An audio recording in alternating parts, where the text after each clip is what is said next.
Hello, I'm Vanessa. Sorry, Thanksgiving's just for family, my sister said, right to my face. I stood there, pie in hand, heart in my throat, realizing I wasn't family enough to be included. But that wasn't the worst part. They didn't just forget me, they planned around me, left my name off invitations, used my money for a dinner I wasn't welcome to, told people I didn't like family events. That night, I walked out. Quiet, pie untouched. But what came next? They never saw coming. How did it get this bad? Was it always this way and I just didn't see it? And when I finally said enough, why did they act like I was the problem? I pulled up to the driveway just after 4. The sky had already started to dim, streaks of orange dragging across the November clouds like smeared makeup. Oregon always knew how to deliver that kind of cold, the kind that wrapped around your wrists and snuck down your collar, even if your coat was zipped. I sat there for a moment, engine running, staring at the front door of the house I grew up in. The pie sat in the passenger seat, still warm. I'd made it from scratch. Apple, not pumpkin, because I remembered, maybe too vividly, that pumpkin made Dad's throat itch and Delphine claimed it was too pedestrian. I brought a bottle of Merlot too, nothing fancy, just enough to show I didn't come empty-handed. Not that they ever noticed. No one had texted me the address, but they never did. It was always assumed I'd just show up. Quiet, useful, present. As I stepped up to the porch, I smoothed my coat and adjusted the pie tin. I had on the navy sweater Mom once said brought out my eyes. I knew better now, but old habits die hard. Maybe, just maybe, this time I'd be let in properly. Not tolerated, welcomed. The door wasn't locked. It never was on holidays. I walked in. Laughter exploded from the dining room. Every seat was filled. White tablecloth, centerpiece of eucalyptus and tiny pumpkins, silverware gleaming like it was set for a photo shoot. Delphine sat at the head of the table, one hand wrapped around a wine glass, the other gesturing mid-story. Dad was leaned back, laughing in that deep, performative way he always used in public. Mom sat on the right, nodding as if she hadn't spent years calling Delphine a handful behind her back. I stepped into the archway. Silence didn't fall, but a ripple of awareness did. Delphine turned, raised her brows like she'd just seen a surprise guest at her wedding, and smirked. "Sorry," she said, loud enough for the entire table to hear. "Thanksgiving's just for family." A few people chuckled awkwardly. A man I didn't recognize actually winced. My mother reached for her wine glass and stared into it. Dad gave a half laugh and muttered something I didn't catch. "I brought pie," I said, holding it up like a peace offering, or maybe like a shield. Delphine nodded to the side of the room. "There's a spot for you by the kitchen." It wasn't a seat. It was a folding chair pulled next to the trash can, across from the fridge. A little card table sat there with a paper napkin and one mismatched plate. I froze. No one said anything else. No one offered to make space. No one moved a plate or a chair. I walked over slowly, the tile echoing beneath my boots, and set the pie down on the card table. The plastic chair let out a loud creak as I sat. I didn't take off my coat. From my corner I watched as Delphine lifted her glass. "To chosen family," she said, eyes skipping past me like I was a painting no one liked, "and to everyone who really shows up." The glasses clinked. My throat tightened. My hands were cold now, even inside my coat. I stared at the pie.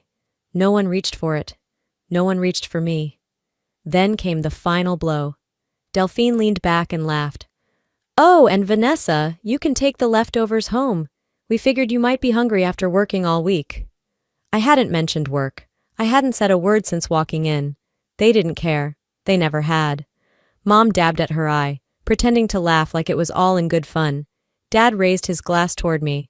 "Good to see you, kiddo." It wasn't good. None of this was good.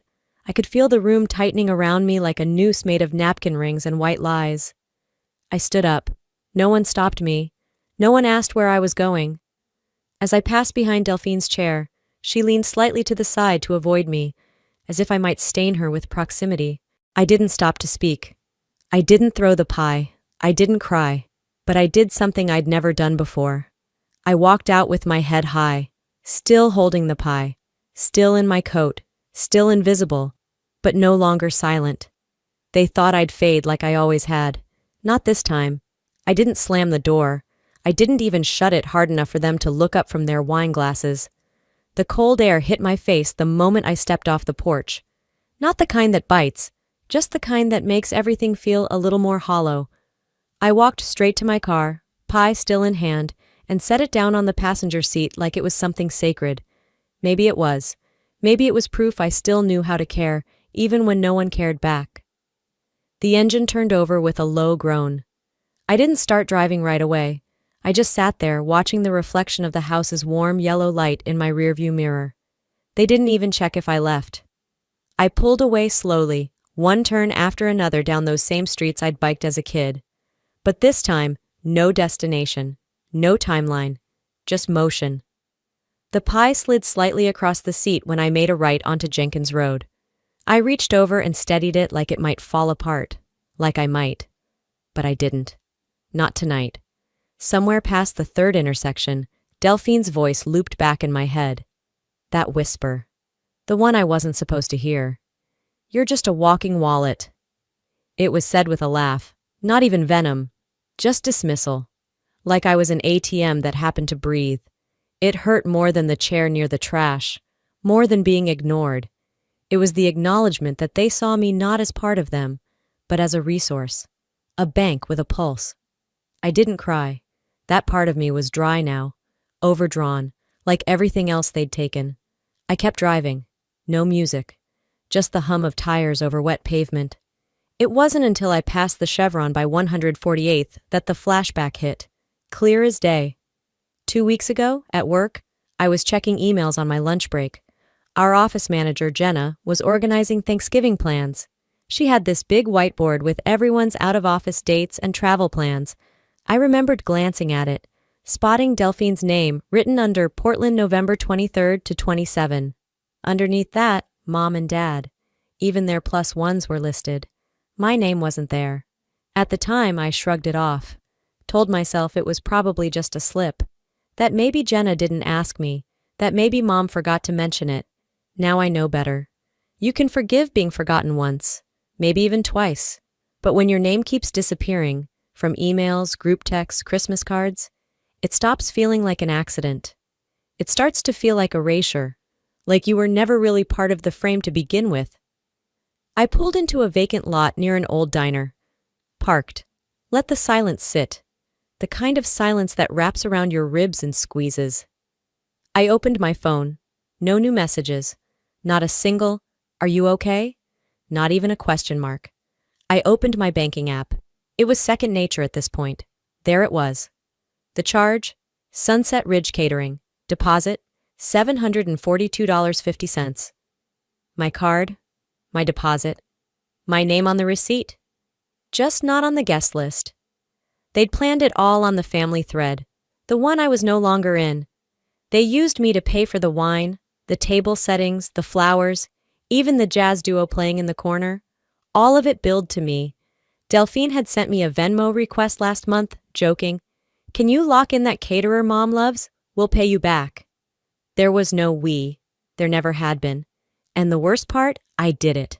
I always did. Because I thought if I kept showing up, if I kept helping, they'd remember I was theirs. They didn't. They just remembered my PIN.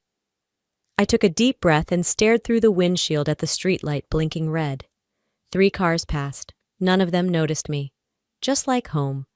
I scrolled through my phone, pulling up my note app. I started typing. Delphine's $500 car down payment, Dad's root canal emergency, Mom's retirement catering trial, Delphine's online course fees, just until her grant came through. The Airbnb reservation I covered when their friend's wedding fell through, no reimbursement. Not even a thank you. Not once. I closed the notes, put the phone down, leaned back and stared at the ceiling of my car. It wasn't about being needed. It was about being used. I reached for the glove compartment, pulled out the catering invoice I'd printed the week before, just in case. I don't know why I'd kept it in there. Maybe some part of me already knew this would happen. I folded it slowly, neatly, like a contract waiting to be voided. They thought I had no power, but I held the wire, and I could cut it. I didn't decide anything right then. I just sat with the knowing that I wasn't helpless, that I was done being their convenience. Eventually, I drove home. The apartment was quiet. No one waiting, no messages. The pie stayed where it was, still uncut, still warm from the car. I sat in the silence, looking at the screen of my phone, watching it remain blank. Then I whispered to the dark, "They'll notice when it's gone." I left the pie on the kitchen counter, still in its foil pan, still covered in foil. The apartment was cold, dark except for the weak glow of a lamp in the corner. I didn't bother turning on the overhead light. I kicked off my boots, unzipped my coat, and dropped it over the back of the nearest chair, like I didn't care if it wrinkled. Because I didn't. I poured myself a glass of water, not wine. I didn't want anything that might soften the sharp edge forming inside me. I wasn't looking to forget tonight. I wanted to remember it, all of it, clearly, like evidence. The silence inside the apartment wasn't comforting. It was too clean, too hollow. The kind of silence that followed you from room to room and echoed everything you'd tried to bury. I sat on the couch, the glass sweating in my hand, and stared at nothing. And then I remembered the call. It had been just over a month ago. I'd been in the middle of a quarterly report for a client when my phone lit up with Mom. I remember hesitating, thinking I'd call back after the meeting, but something in me picked up.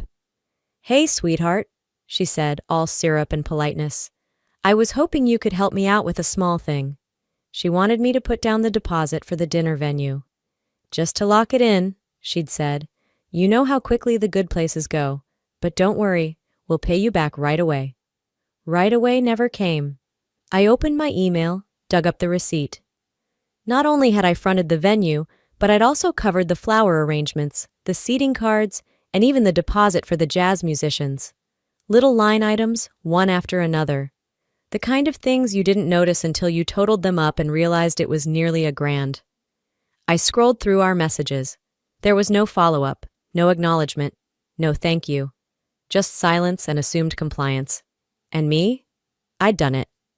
Not because I could afford it, but because I was afraid that saying no would finally sever whatever thread still connected me to them. They didn't need my presence, just my card. I put down the water and stood up, pacing slowly across the room, each step heavier than the last. Then came the memory of the Zoom call. I had asked Mom about it, just offhandedly. "Wasn't there a planning call about Thanksgiving?" She'd laughed. "Oh, just a quick little chat. Nothing serious, mostly Delphine figuring out decorations." But a few days later, I saw it. Aunt Rhonda had posted a screenshot on Facebook. Everyone was there. Mom, Delphine, the cousins, even Grandma on a fuzzy video square. The caption said, "Can't wait to celebrate with this crew." Everyone. Except me. I hadn't missed the call. I'd been left off the invite. Deliberately. I took a breath and sat back down. My hands were trembling, not from sadness, but from the slow boil of something sharper. Clarity. It was like seeing a picture I'd looked at for years suddenly come into focus. They didn't forget me. They erased me. Piece by piece, event by event. Until all that was left of me was a PayPal trail and a name they didn't mention unless it was to explain my absence. And then, just to salt the wound, I remembered something else.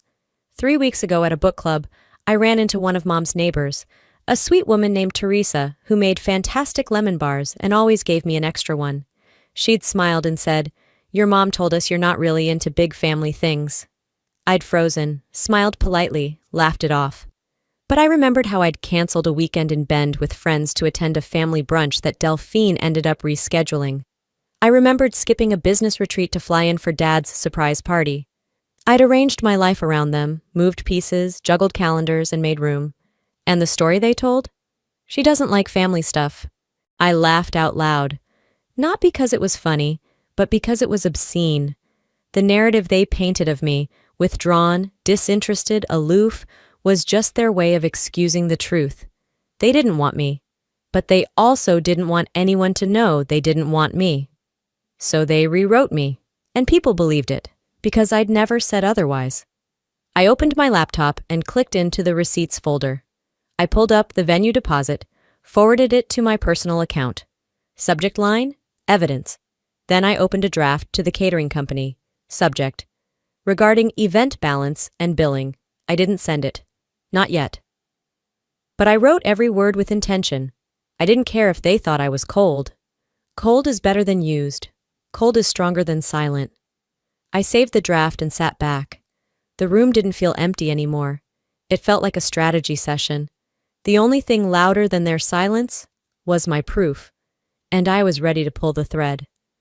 The morning light came in harsh, thin beams through my half-closed blinds. I hadn't planned to wake up early, but I hadn't really slept either. I lay still for a while, watching the dust particles swirl in the sun like ash. It was Black Friday, but I wasn't chasing any deals. I had different things to track. Coffee first. I brewed it strong, no milk, no sugar, and sat at the dining table with my laptop open and my phone beside me. The silence in the room wasn't oppressive today. It was functional, focused, like I'd stepped out of a fog and could finally see the lines I'd let blur for far too long. I opened my bank app again, not because I didn't know what I'd find, but because I needed to see it with new eyes. There it was, the transfer to Delphine. 6 months ago, $2,000. Memo: for dance class startup costs. I stared at it for a long time. I remembered the call. She had cried, said the studio wouldn't give her a slot without an upfront deposit, said it was her dream, said she was trying to finally do something serious. I hadn't even hesitated. I transferred the money the same day.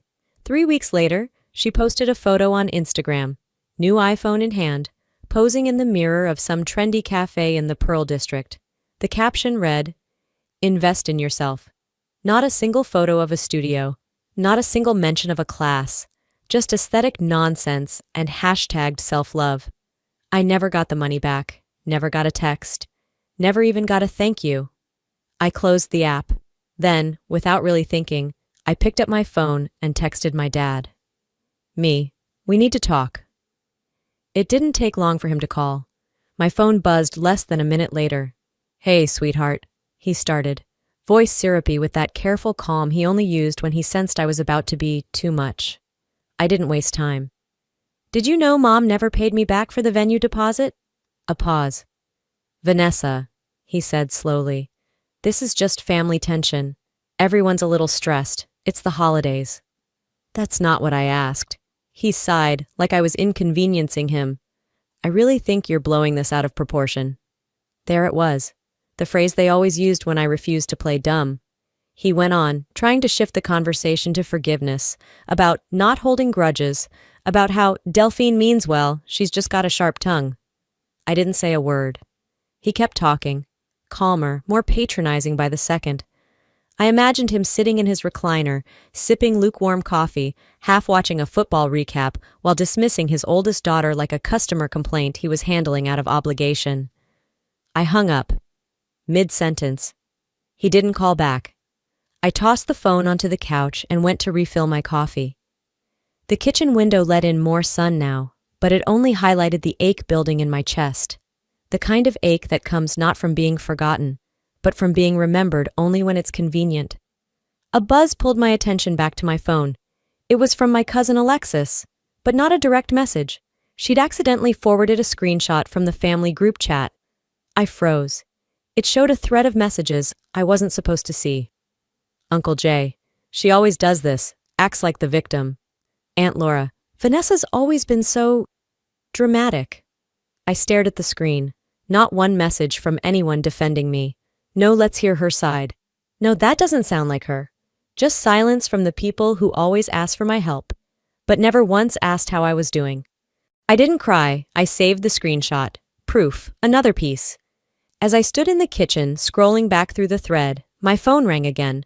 A name I didn't expect. Aunt Karen. Not the warmest woman. Not the type to call unless something was falling apart. I answered. "Vanessa," she said softly. "I heard about Thanksgiving." I didn't respond. She didn't expect me to. "I told your mother I wouldn't guilt you into anything," she continued. "And I won't." I leaned against the counter, letting her talk. "I'm not going to pretend we've always been close, but I see what's happening. And I want you to know, you're not crazy, you're not dramatic. They've leaned on you too hard for too long." I swallowed hard. "Delphine? She's been entitled since she was old enough to talk. Your mother? She's always protected that behavior because it's easier than facing the truth. I closed my eyes. Karen's voice dropped lower. Don't go back. Not until they come forward. It wasn't a rescue, but it was something. It was the first time someone in that circle of denial looked at me and didn't flinch. I thanked her. We didn't say goodbye. Just silence. Then the line went dead. I stood still for a while, letting her words settle. Then I walked back to the dining table, opened my journal, and wrote one sentence. They drew the line. I just finally acknowledged it. I picked up my phone and deleted the family thread. Not muted, deleted. Then I opened my email again, pulled up the draft to the catering company. This time I didn't hesitate. I hit send. The email sent with a quiet ping, and I didn't even flinch. I closed the tab and opened the next one, the restaurant invoice, then the florist. I went through each document slowly, carefully, like I was reviewing a contract I never agreed to sign. There it was, line by line, the celebration I funded but wasn't welcome at, centerpieces I never saw, wine I never drank, a cake I never touched. I called the bank next. The voice on the other end was pleasant, professional. I explained I'd like to cancel a pending transaction. She asked if there was an issue with the service. I hesitated a beat before answering. Just misrepresentation, I said calmly. She processed the reversal. Just like that, thousands of dollars were no longer theirs to burn through. And I didn't feel guilty. I didn't feel vengeful either. I felt precise. When I hung up, I stared at the screen for a few seconds, then stood and walked to the kitchen window. Outside, the wind was picking up. A neighbor was putting out Christmas lights already. People moved on so quickly, celebrated so loudly, pretended so easily. But not me, not this time. By 6 p.m., the phone started vibrating nonstop. First my mother, 6 missed calls in a row. Then Delphine. Delphine, what the hell did you just do? Delphine, are you serious? This is your family. Delphine, you always make everything harder. I didn't reply. I took a screenshot and blocked her. The family group thread began lighting up too, texts flying in from cousins who hadn't spoken to me in months. Cousin Lila, what's going on? Uncle Jay, this is childish. Aunt Laura, you should have handled this privately. Funny how none of them had anything to say last night when I was shoved to the sidelines like unwanted luggage. I muted the thread, then left it. No announcement, no long goodbye, just gone. I don't know what they expected me to do, come crawling back and apologize for not funding my own humiliation. A little after 7, the phone rang again. This time, a name I hadn't seen in a while. Aunt Wendy. I almost didn't answer, but something told me I should. Vanessa, she said, her voice firm but kind. I just want you to know, I see it. I sat on the couch, pulling a throw blanket across my lap. I told your mom this would happen, she continued. They kept pushing you. And I warned them, if you keep treating someone like an ATM, eventually the machine stops working. I let out the first real breath of the day. I'm not here to guilt you, Wendy added. I'm here to say, if you need a place to crash or just someone to listen, I'm here. You're not crazy, you're not cruel, you're just done being used. I didn't cry, but for the first time in days I smiled. Thank you, I whispered. You don't owe them your peace just because they call it family, she said. We didn't talk long. We didn't need to.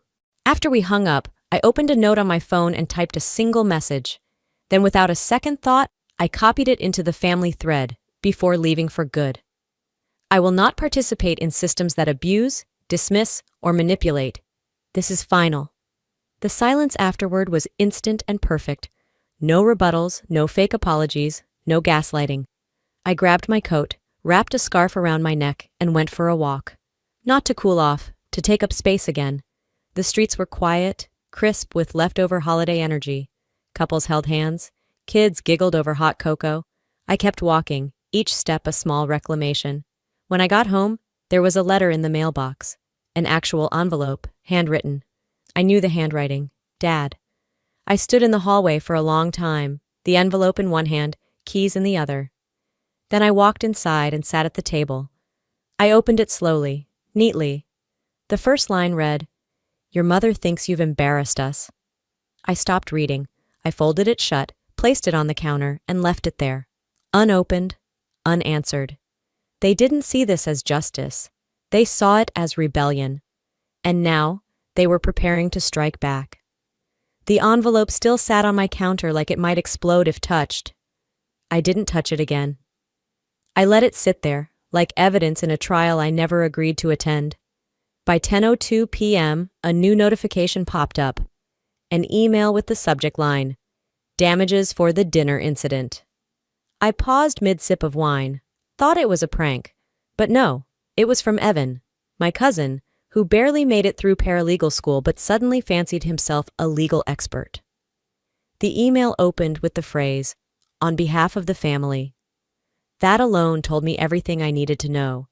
Apparently, they intended to pursue legal recourse for the emotional distress I caused during Thanksgiving and for financial interference. Attached was an itemized list of damages. $350 for a cake no one mentioned to me, $900 for floral arrangements, $1,200 in social disruption, and my personal favorite, $400 for emotional suffering tied to Delphine's social media backlash. It would have been funny if it weren't real, but it was real. They were serious. They were really going to try and sue me for stepping away. I dropped my phone on the couch, stood up, and paced. My living room was dim, quiet, and safe, but my pulse was a wildfire. At 10:17 p.m., a message from Delphine came through. "Delphine, you've always been toxic, now everyone sees it." 10 seconds later, a voicemail. My mother, sobbing. "You ruined your sister's reputation, Vanessa. She was humiliated." Not one word about how I felt. Not one acknowledgement of the humiliation I'd swallowed year after year. They weren't hurt because of injustice. They were enraged because they lost control. They were punishing me for refusing to be used. I didn't cry. I didn't even feel that mix of guilt and rage that used to crash inside me like a tide. What I felt now was clean, like a knife sharpened on truth. At 10:45, I opened the group thread again. It was a war zone. Uncle Jay called me emotionally unstable. Cousin Lila chimed in. She's always been the dramatic one. Screenshots. I saved them all. I didn't bother replying to anyone directly. Instead, I typed a message with no frills, no apology, no drama. You wanted a villain. I just stopped pretending to be the caretaker. Then I left the chat. Not muted, deleted, final. And I blocked them. Every last number, every connection, except Wendy.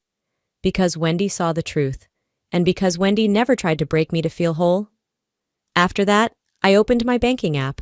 There were still loose strings they could pull on if I didn't act fast. I found the auto payment tab. Dad's old phone plan? Still tied to my credit card. Cancelled. A shared emergency fund I'd set up years ago for Delphine when she was starting over? Still active. Still draining monthly service fees. I closed the account. Transferred the balance, only $128 left, into my own savings. Not because I needed it, but because it was mine. This wasn't revenge. This was reclamation. They called it family. I called it debt collection. By 11:30, my phone buzzed again. One missed call from a blocked number.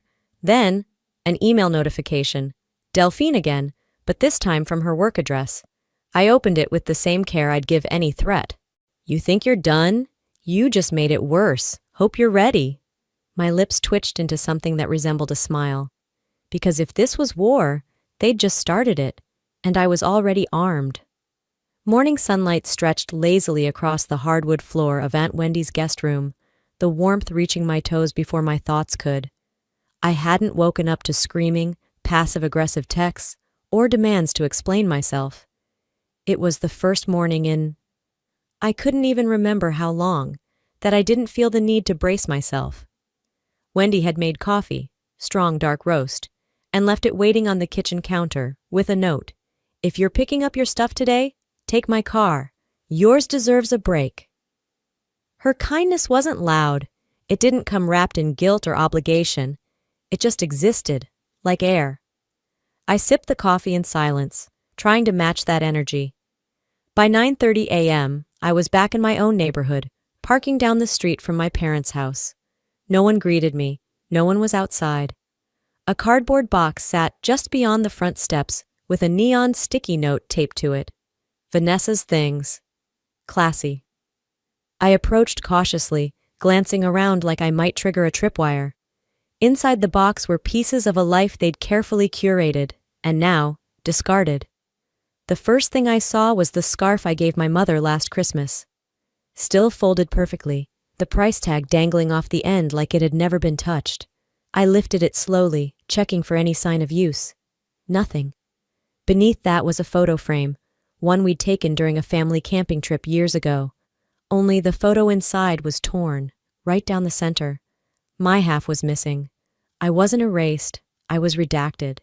There was also a card I'd handwritten years ago, my words literally scratched out in black pen.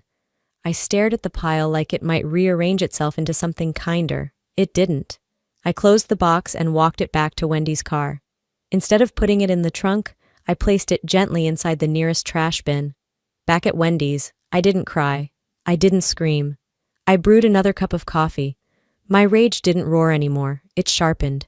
And sometimes, silence is the blade that cuts the deepest. At noon, Wendy tapped on my door, her face drawn but steady. "Thought you might want to see this?" she said, holding her phone toward me. It was a screenshot from the family group chat. Delphine had posted a message. Her leaving made the house lighter. We can finally enjoy real family. No more fake smiles. There were laughing emojis, a few likes. Wendy didn't say anything. She didn't have to.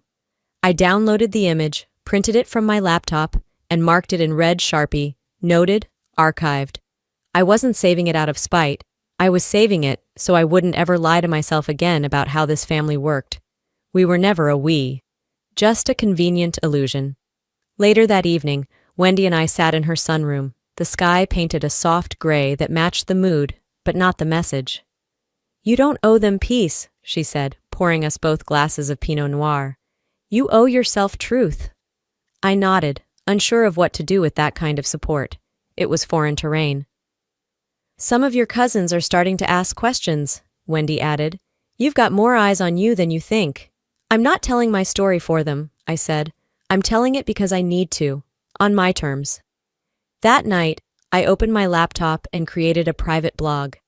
I titled the first post, "Thanksgiving, when family drew blood and I drew boundaries." I didn't promote it, didn't share the link. It wasn't for revenge. It was a burial. I pressed publish and shut the laptop.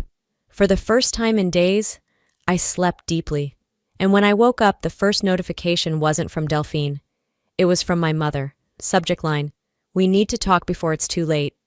I didn't open the email right away. The subject line alone, "We need to talk before it's too late," was enough to make my stomach tighten. It was vague enough to provoke guilt, but familiar enough to reek of the kind of manipulation I'd been unlearning. My thumb hovered over it for a moment before I let the phone fall back onto the table, like it had shocked me. I stared at the ceiling for a minute, then got up. I took a shower, let the water run hot until the mirror fogged and my fingers wrinkled. I made a cup of chamomile tea, though it cooled untouched. I sat on the edge of the guest bed, legs crossed, gazing blankly out the window at the gray sky. I stayed there for nearly 20 minutes, doing nothing, thinking everything. And then the doorbell rang. Wendy, always too quick with kindness, opened the door before I could react. I came to stand behind her, arms crossed tightly over my chest, my hair still damp and clinging to my neck. And there she was, my mother, standing on the porch with a glass casserole dish wrapped in foil, like some kind of culinary olive branch. Her purse hung off one shoulder, and in her free hand she held a plain white envelope, creased at the fold. "I'm not here to fight," she said quickly, the way someone might declare they're unarmed at a checkpoint. "I just thought, maybe we could talk?" I didn't answer right away. I nodded once, curtly. "Not inside." We walked the 2 blocks to the nearby park in silence, the kind of silence that feels like both people are thinking the same thing, but refusing to say it first. We found a wooden bench near a patch of brittle grass that hadn't survived winter.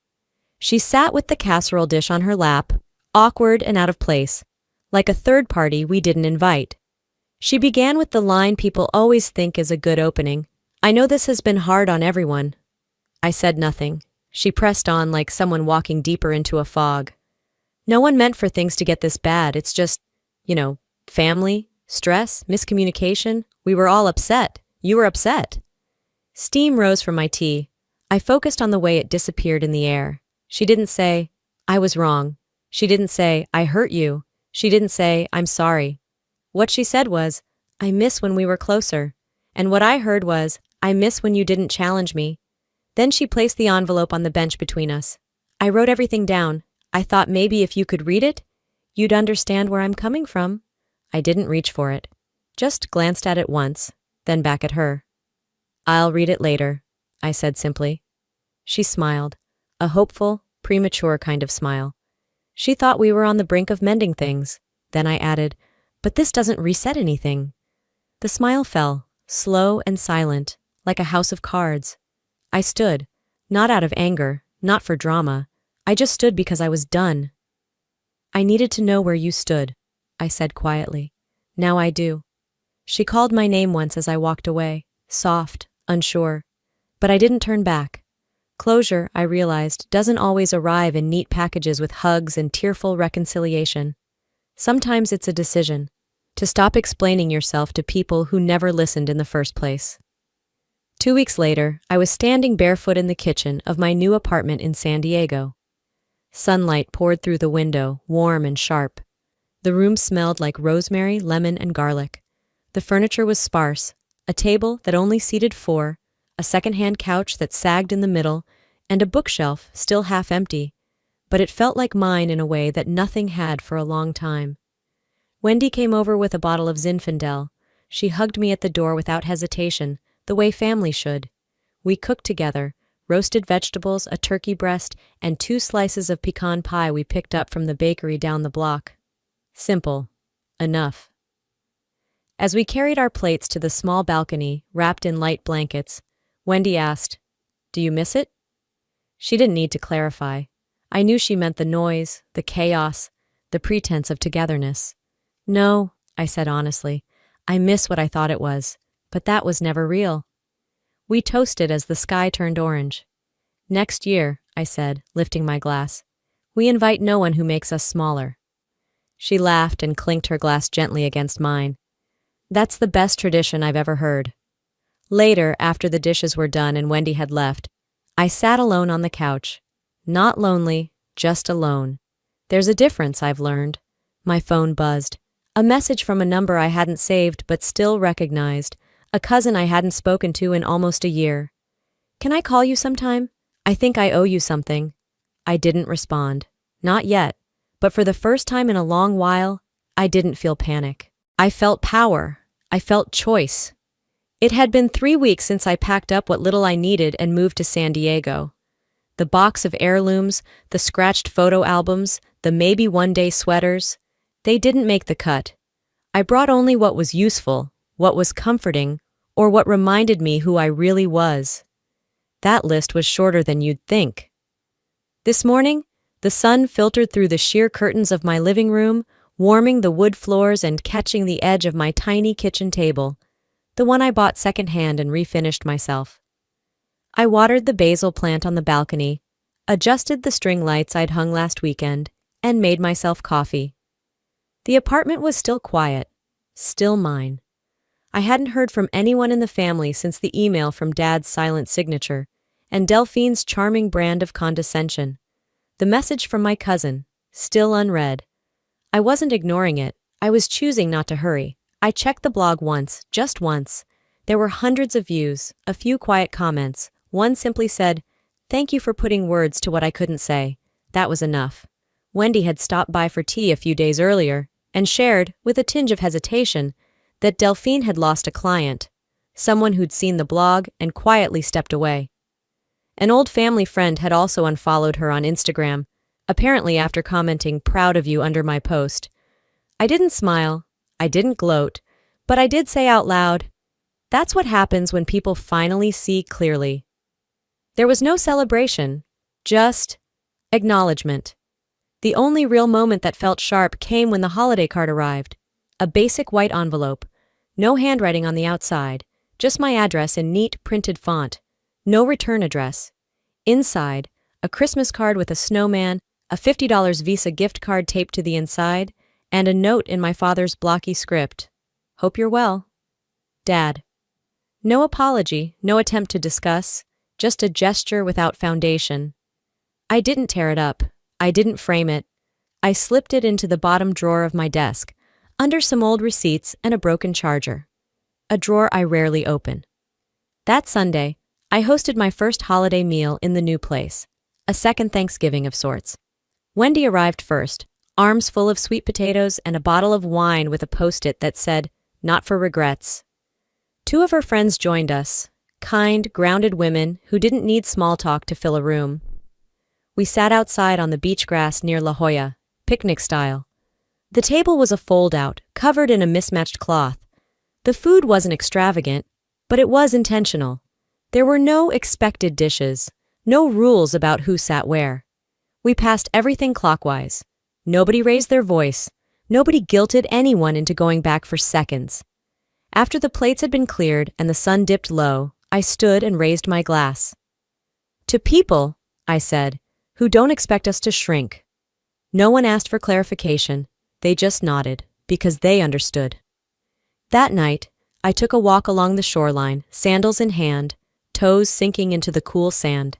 The moon was a soft, muted glow above the waves. I could hear children playing somewhere far off. Not screaming, just laughing. Real joy has a different sound.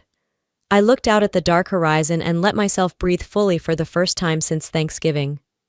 I didn't leave my family, I whispered into the salt air. I left the version of me they needed to mistreat. It was never about hate. It was about hunger, for respect, for peace, for space to exist without conditions. And I'd found it.